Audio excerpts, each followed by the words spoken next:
অসমীয়া ভাষী, বড়ো ভাষী, আদিবাসী, নেপালী, বেংগলী, হিন্দী ভাষী, ৰাভা, গাৰো, মুছলিম কেনেকে ভাগ কৰিব? সকলো একে, সকলোৱে সুবিধা পাব লাগিব, সকলোৱে আগবাঢ়ি যাব লাগিব। ভোটৰ সময়ততো ভাগ নকৰে, চবৰে ভোটটো এটা, ভোটৰ সময়ত চবকে ভোট লাগে আৰু ভোটৰ পিছত ভোট দিলে কাম নহব, ভিচিডিচিৰ মূৰত মিঠাতেল ঢালিব লাগে, নহলে কাম নাই,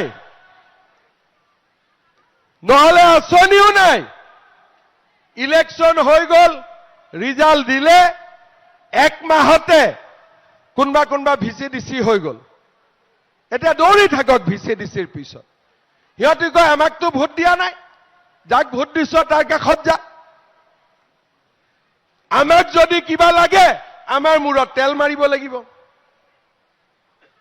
যেতিয়া মানুহৰ শনি গ্ৰহ বেয়া থাকে, হনুমানৰ মূৰ্তিত মিঠাতেল ঢালে শনিবাৰ আৰু মঙ্গলবাৰে। আমাৰ ইয়াতো অৰুণোদয় পাব, প্ৰধানমন্ত্ৰীৰ ঘৰ পাব, ভিচিডিচিৰ মূৰত মিঠাতেল মাৰিব লাগিব, হয় নে নহয়? আকৌ সেইটো মিঠাতেলত মহাত্মা গান্ধীৰ ফটো থাকিব লাগিব, হয় না? গান্ধীজীৰ ফটো থাকিব লাগিব, তেতিয়াহে কাম হ'ব। এই ব্যৱস্থা চলি থাকিলে বিটিআৰত থাকিও মানুহ দুখত থাকিব। মোক সাংবাদিক এজনে সুধিলে সিদিনাখন যে ছাৰ, প্ৰথম শ্ৰেণীৰ নাগৰিক কোন, দ্বিতীয় শ্ৰেণীৰ নাগৰিক কোন?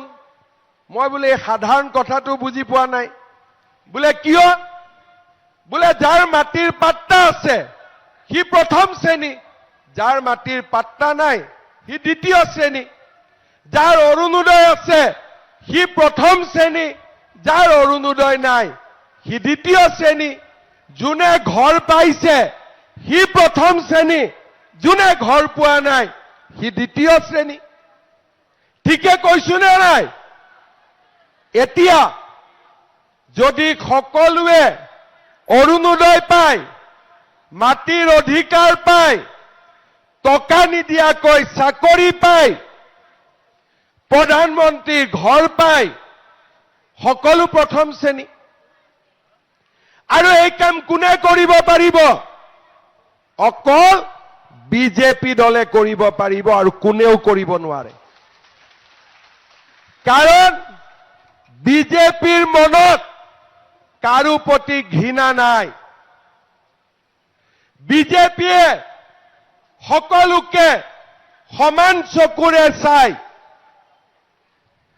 আৰু সেই কাৰণেই মই আপোনালোকৰ আগত থিয় হৈ মোৰ কব সাহস আছে যে মোক ভিচিডিচিৰ ভোট নালাগে, মোক ৰাইজৰ ভোট লাগে, মোক ৰাইজৰ ভোট লাগে।